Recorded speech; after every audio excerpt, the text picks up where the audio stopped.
Hi, I'm Lindsay, host of the Live Like Eden podcast.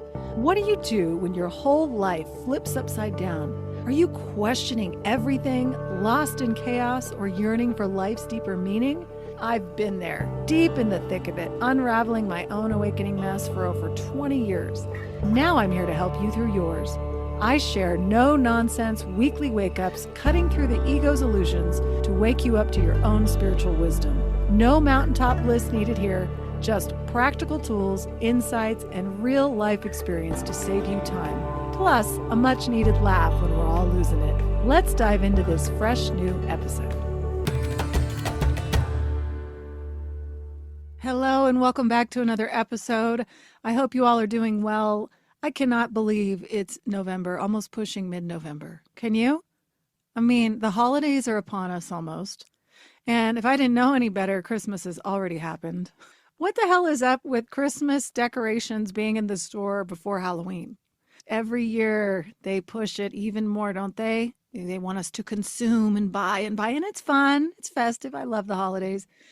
But it just creeps up on you. It's like the strangest thing to me. Time is so bizarre that all of a sudden there's Christmas. All of a sudden I'm going to be sweating my ass off in the summer again. You know, it's just this constant cycle that I refer to quite regularly on the show.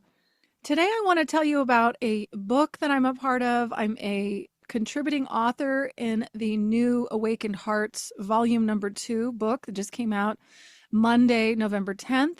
I'm so excited because I'm sharing my story publicly in a published manner for the first time. I've talked about it, I podcast on it, I blog about it, but I've never had it submitted into any kind of a published work. So it's really exciting for me. It's only a small chapter, and it was very difficult to sum up a 20-year unraveling of my identity into 2,500 words. However, I managed to just touch on the main concepts that I experienced. And I really encourage those of you that are super interested in spirituality, in the path, all the different things that can happen as you wake up, to buy the book. You can get on Amazon and you can download it for only $1.99 on Kindle. It doesn't cost much. And there's 24 other amazing people sharing their stories about breaking free and rising higher.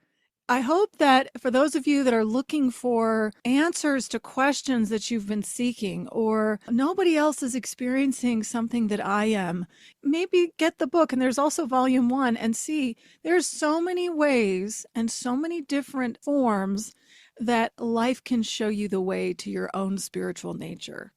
It's super exciting to be a part of it. I feel so called to help other people understand something that I don't believe that most of us in the culture are even remotely ready for, because it's just not discussed. You know, waking up from who you thought you were and feeling the essence of who you are is not in your educational manual, right? I mean, I did not get any of that information as a young person. And I don't think most people in the West today are. It's like we've lost this tribal connection, that rite of passage that is a very normal process. And now if anything remotely strange happens to you, you are now pathologized, labeled, and seen as a nutcase. And I'm here to shine a light to say, you know what? Some of the most wild, hard to even put language on experiences, and the darkness, the darkest part of your mind, can act as a massive catalyst for transformation. It does not have to be seen as a horrible thing, even though it'll feel that way in the middle of it.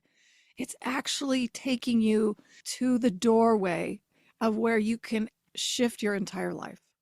Today, I want to focus this show on a question I was asked on an interview for the upcoming book. And the question was, how do you define, or what does awakening mean to you?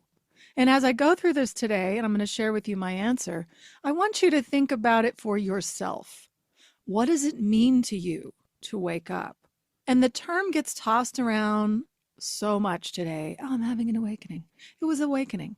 But the word itself actually means a lot. The depth of it is saying, what am I waking up from? Right? Because if you're waking up, That's implying that you were dead asleep, right? So let's get into this today. And then halfway through the show, I'm going to bridge this topic of what does awakening mean to you and bridge it into the depths and the underworld and the fear that will occur at some point. I want to break it down. I'm participating in a virtual online retreat this weekend, November 16th, with awakenpedia.com if anybody's interested. And I'm presenting the topic of fear. The whole weekend is called Forgetting Fear. Like, how do we let go of this enormous feeling that can invade our lives? But I'm presenting on A Course in Miracles perspective on fear. And I found this so helpful in my own experience that I think when you understand fear on a completely different level, it will actually help you move through it. There's so much out there about don't go to fear. Oh, there's no need to have any fear. But the real issue is that we have it underneath, even in the subconscious realm. We have no idea the enormity of it. And so I'm here to kind of talk about that and bring some understanding to what it's about, why it's there, and then how can you move forward with it in your life? So first off, what does awakening mean to you? I have to be totally honest. Before I entered a very surreal moment in my life where my life was about ready to go into an awakening, I had no clue what that even was. And I was a really open person. I would have considered myself open-minded and spiritual and really interested in reading all kinds of fringe topics, right? That never bothered me. But I'd never really come across anything about transformation, spiritual transformation, awakening. Like, it never came into my awareness at the time. So I had no idea. I had no clue this was a thing.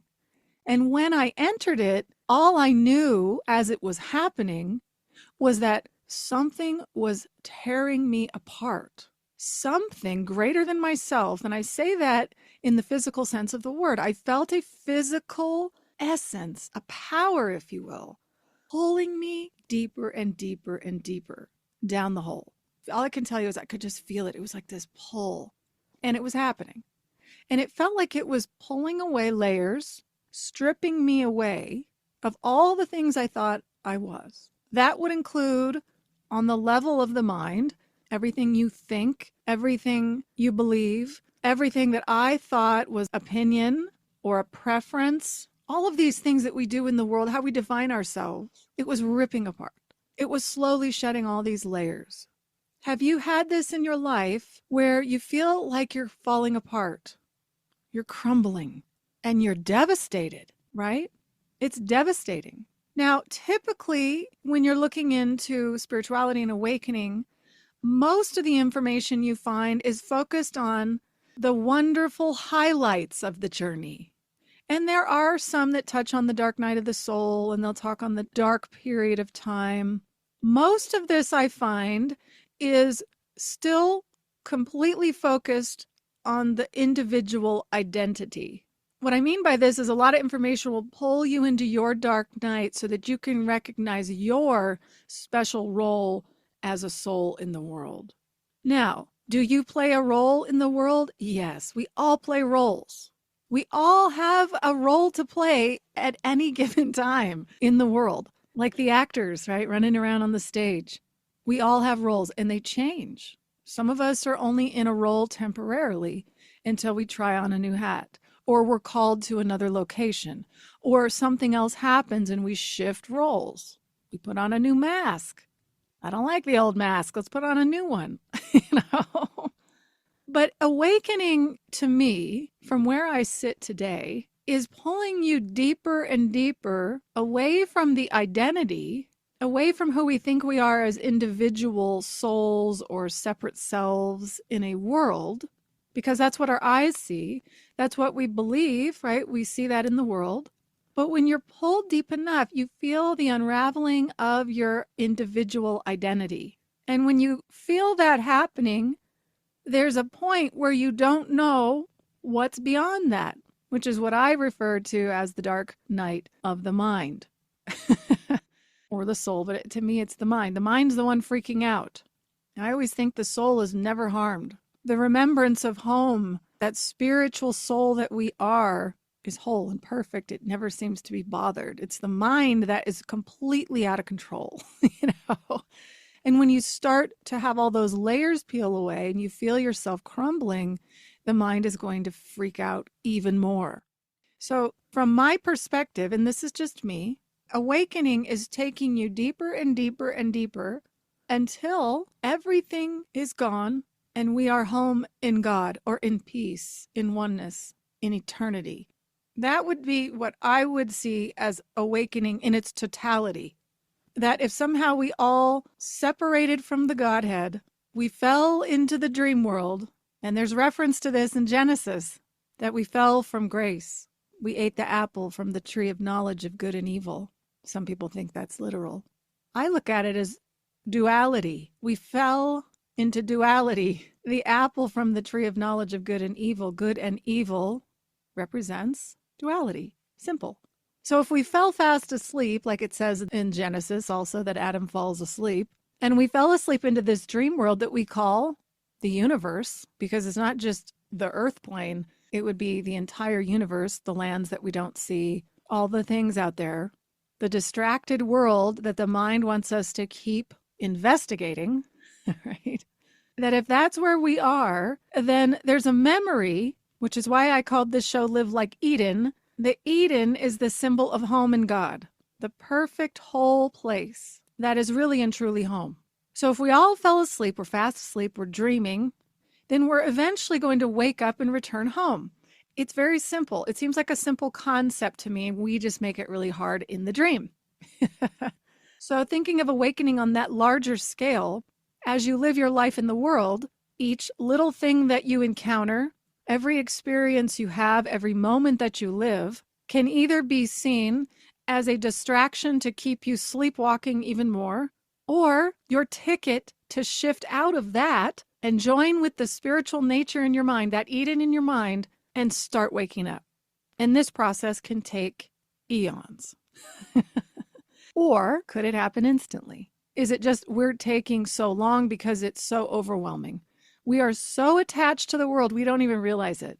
We don't realize how attached we are to our own individual essence.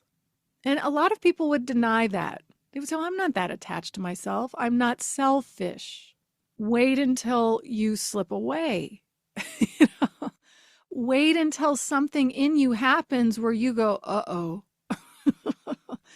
Oh shit, something's going down and it doesn't feel normal anymore. And I'm very, very uncomfortable.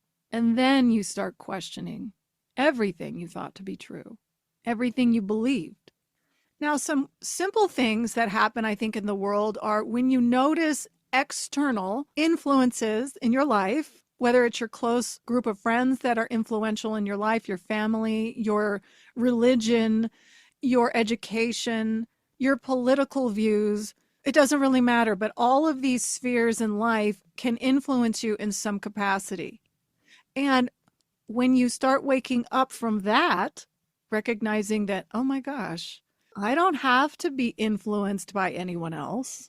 I don't have to live inside this box called normal that society says I need to. I don't have to actually do any of that. I can live how I choose. I can believe how I want. That's also a level of awakening, right? It's a constant unfolding. And when you begin to see that every little thing in your life is helping you with this waking up from the dream state or the sleepwalking state, then life gets a lot more fun. You know?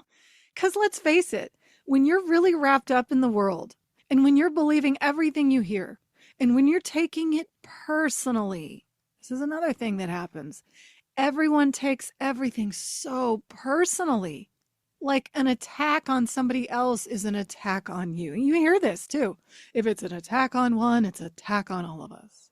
Is it? You know, I mean, do you have to do that? Is it really an attack on me that I didn't know I was involved? I mean, these are things that the world does to constantly lure us in. Take the bait. How much bait am I going to take today? But when you see these little distractions as wake-up calls, then it gets kind of exciting. And then your life shifts from one of feeling victimized, taking everything personally, getting so involved in everything and feeling kind of overwhelmed, to getting really curious. You're starting to inquire on a deeper level about why you're doing what you're doing. And when you can really start leveling with yourself, I'm like, why am I doing what I'm doing? Is when you start opening the door to waking up more and more and more. One other thing I want to mention about awakening is the mind can get very involved with the awakening process. So much so that it will think that it's dictating its own awakening. You know? There will come a point where you are not in control at all of that process. And that's when things get scary. That's when things start to really feel real. Like, uh-oh, my foundation has a massive crack in it and it keeps getting bigger. And I have no idea what to do. And because the culture and society has not prepared any of us for this, we don't know what to do. We start panicking. We start seeking answers, and we're reading a million self-help books, and we're going to therapist after therapist, just talking in circles, but never getting anywhere. Because no one's really telling us, oh my gosh, the cracks in the foundation is your ticket to peace. If you know that up front, if there's an awareness of it from the get-go, if there's a normalcy to the whole thing, what a smoother process that would be for each and every one of us. You can think about what awakening means to you, what you've learned in your life, or I should say what you've unlearned in your life. We're so conditioned that we're really unlearning. We're deconditioning ourselves. I don't want to give the mind credit for that. I would like to say that spirit is guiding us to see differently. That the wiser teacher in all of us that sits deep within all of us, that reminder of home, is leading the way. And when you can hand over your life to that source, that strong, powerful essence that has your best interest at heart because it knows deep down that you're never harmed. The true meaning of the word reality and home has never been harmed. We're just believing in a dream that is constantly showing us harm. I mean, look around. Look around the world. It's constant, right? There's a lot of horrible things happening all over the world. There's horrible things that happen to families. There's horrible things that happen to everybody. But Spirit's always there to show us what you see in front of your face is not what you think it is. It doesn't mean you're not going to feel it. It doesn't mean that you're not going to be upset when something horrible happens. It doesn't mean that when you start crumbling, your identity starts to fade, that it's not going to be a difficult process. But having the understanding of what's happening makes all the difference in the world. So now as we bridge this gap, getting to the depths and the deeper parts of awakening and the dark side of it, if you will, the place nobody wants to talk about, is really where the treasure lies. The treasure inside all of us has been covered up for millennia. I mean, if you think about the fall, however long, and I know time really doesn't mean anything, but it certainly means it to us, doesn't it? Time means something to us while we're here. So when people say to you, well, time is nothing. Actually, I'm watching my body age every moment of every day. Yeah, in the big picture, when we're home in reality, it won't mean anything. But right now, it does mean something to us. Seems like time some days is getting faster, like I mentioned, with the holidays already here. Next thing you know, it's summer. And then there's other moments where time is dragging on. But that's the world we're living in. If you think about all this time that we've been coming back, for those of you that share the belief of reincarnation, and we keep coming back, and we keep seeking in the playground, looking for treasure, and we're searching in the world, right? We're looking outside of ourselves, seeking for answers. What we don't understand is that the treasure box is inside of us, with us all the time, but it's just very closed off. It's smothered in some hot sauce, where we cannot access it. It's like they got the ghost chili pepper all over it, where if you take a taste of that, you're never going back. That's the ego's protective layer. It's right there like the guardian at the gate. Many years ago, I wrote a interesting piece back when I used to sit and have this interesting information come through me. My hand wrote out this interesting one-page bit of information about the guardian at the gate. And the guardian at the gate is really the last stronghold to access that deeper spiritual self that's awaiting us. And the guardian is the false identity of the ego, who we believe ourselves to be because we've been siding with the individual identity. So when you get pulled down into the darkness and you get into that spicy, muddy water before you see the treasure box, there's a fear that will overwhelm you. I don't say that to scare you. I say that to inform you. I say that to share something that we all have, which is a fear, a latent fear of losing our own sense of self, our own identity. Because what are we without an identity? Do any of us really know? Do we really know what lies beyond the world, the universe, consciousness itself? These are questions that run through my mind all the time. And I'm somebody who remains completely open to not knowing what lies beyond any of it. Because as my life continues to unfold, and I know that each one of you has your own unfolding, everything is constantly unfolding. You're being shown something new. Layers are still being stripped away as long as we're here in a body. So when you get down into that darkness and the fear arises, sometimes it can feel absolutely overwhelming, like a terror comes into you out of nowhere. And you may think, what am I so afraid of? I don't see anything in front of me. Nothing is physically harming me, yet this terror is being purged out of my psyche. And because the mind will never understand itself, right? The mind doesn't surrender. It's not going to just surrender because it's its last stand. What is the fear all about? Why do we have this latent fear? Why does it show up in all these different experiences of life too? So what I'm taking you toward is the subconscious or the unconscious fear within the collective, if you will. This is something we all share. However, we have suppressed it so much over all the lifetimes, all the fragmenting and projecting out into the world, right, making a physical world, that we don't really know that it's there. Because everything is looking outside of ourselves. All the fear that we think we have is from an external event, a traumatic event. And that may be true. You may have had a lot of physical, external events in your life or experiences that have traumatized you. But what I want to get into next is what A Course in Miracles explains about fear, because it has nothing to do with what we think it does. Now, our mind will tell us it has to do with that specific moment in my life that created all this fear in my life, and that's why I am the way I am. A Course in Miracles takes fear to a totally different level. And for those of you that are interested in A Course in Miracles, or you read it, or you study it, you might already know this.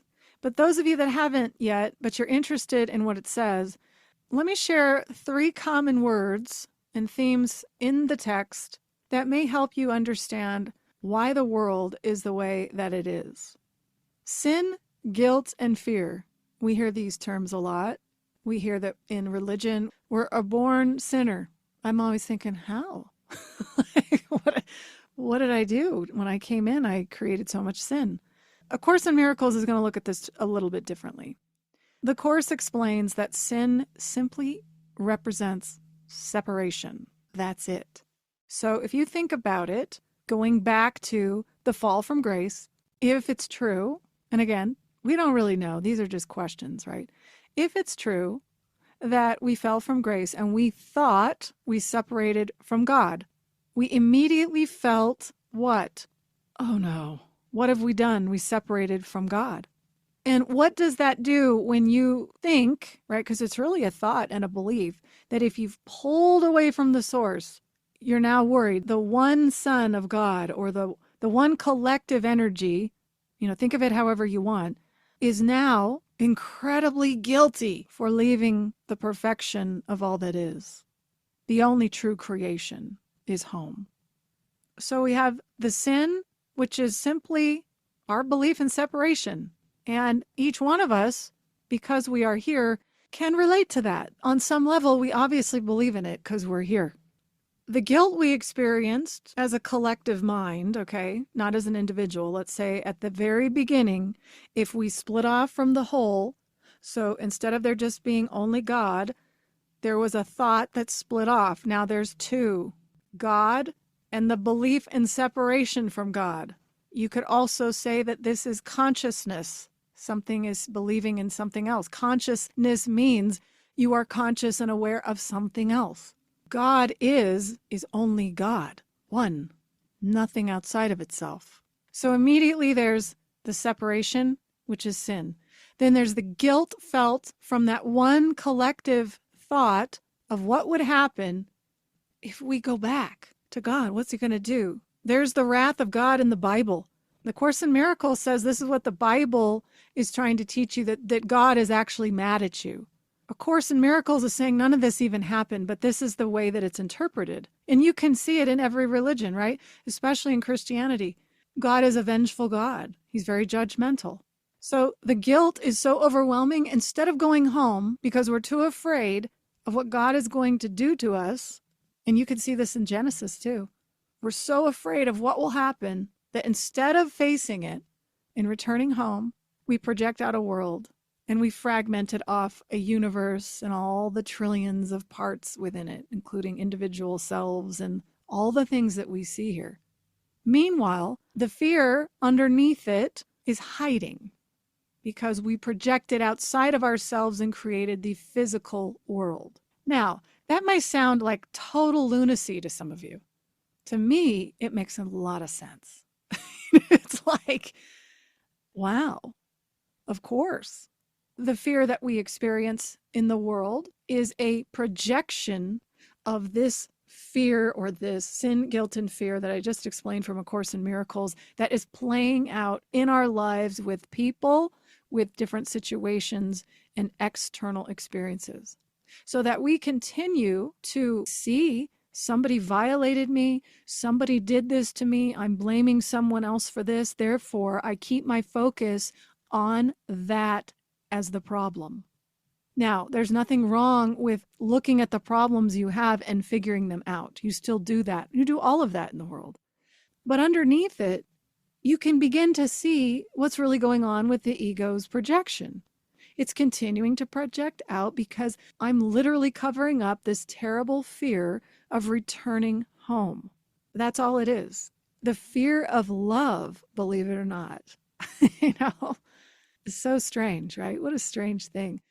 I like to think of it like this. There's a spectrum of emotion, and most of the time you'll see it linearly, or you'll see it on a hierarchy. Like fear will be at the bottom, like the bottom of the barrel, and love will be at the top, and then there'll be a million other emotions that you experience from these two extremes. I like to think that I take the very two ends of that linear line, the fear on one end and the love on the other, and I make a circle. And I make the circle, and what is right next to each other? Fear and love are right next to each other. Is it possible that going through any kind of darkness, the dark side of awakening that very few want to talk about, the darkness is leading you to light, to love, to the essence in that treasure box of who you are that is sitting within you? Is it possible that the sin and guilt and fear is something we've made up in our mind? And when we start to understand it and see it clearly, the awakening aspect gets a little lighter. It gets a little easier. And eventually, after you feel horrible, you can laugh. There's a little comedy that comes in because you start seeing it clearly. Oh my gosh, look at that. Now, when you're in the middle of the worst, or the hell on earth, or the fire of all of it, you don't see it this way at all. It's terrible. You're smothered in tears, sinking in quicksand. I get it. But eventually, when the fear subsides, or you really start seeing it clearly and understanding it and working with it, because this is possible. It doesn't have to be the bad guy. It's actually taking you to this place that you need to be, which is liberated, free of mind, walking hand in hand with your spiritual guide that is surrounding you all the time, your true teacher. So when you experience awakening in your life and the little things that start peeling back the layers and slowly waking you up, Remember, just the term in itself is implying that we're waking up from something trying to go somewhere else. When you start feeling this and noticing it and becoming more and more aware of it, and then when you get to that dark place where fear is born, you can begin to understand it. Maybe we're just actually afraid to go home. That's a simple concept. Many of us would think we're not afraid to go home. But in the totality of that, does going home mean that we don't have ourselves? That going home means we're united as one in God and there's only one? That's a totally different thing. And that's a totally different level of awakening and understanding that each one of us will have the experience of at some point in this existence. So I hope this makes sense. I hope it shines a light on a topic not always discussed, but that's my favorite thing in life, to talk about things that nobody else wants to talk about. It's just something I enjoy. I like bringing reality and truth to things that I know some people struggle with.